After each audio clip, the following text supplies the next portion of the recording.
حضرت یونس علیہ السلام فرمانے لگے جبریل میری اس بندے سے تو ملاقات کرا جو اس وقت دنیا میں اللہ کا سب سے زیادہ عابد بندہ ہے، سب سے زیادہ عبادت کرنے والا، اس سے ملا۔ حضرت جبریل کہنے لگے آئیے لے چلتے ہیں۔ تو جناب جبریل لے گئے۔ جب لے کے گئے تو اس بندے کے دونوں ہاتھ بھی کوئی نہیں تھے، دونوں پیر بھی نہیں تھے، اس کا وجود سارا تکلیف سے کٹا ہوا تھا اور اس کی آنکھیں بھی نہیں تھیں۔ حضرت یونس علیہ السلام فرمانے لگے اے جبریل امین علیہ السلام، میں نے تو کہا تھا عابد بندے کے پاس لے آئے، آپ بیمار کے پاس لے آئے۔ کہا یہ وہ بندہ ہے جس کو اللہ تعالیٰ نے سب سے زیادہ عبادت کرنے والوں میں لکھا ہے، ذرا آئیے اس سے بات کرتے ہیں۔ گفتگو شروع ہوئی۔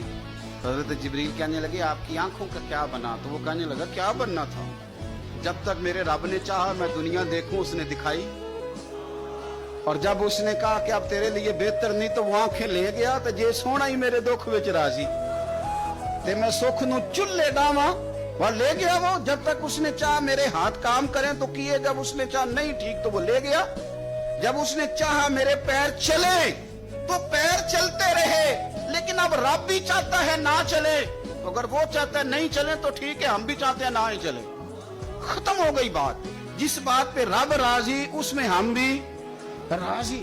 حضرت سیدنا یونس علیہ السلام فرماتے ہیں میں سمجھ گیا یہ واقعی اللہ کا سب سے زیادہ عبادت گزار ہو، لیکن یہاں شکوے پریشانیاں ہی پریشانی، ذرا ذرا سی بات پہ تکلیف ہے۔ وہ آنسو جو صرف مصطفیٰ کے لیے بہانے چاہیے، وہ ہم نے اپنی چھوٹی چھوٹی پریشانیوں کے لیے، رزق کے لیے، اس کے لیے اس کے لیے ہم نے وہ بہا دیے۔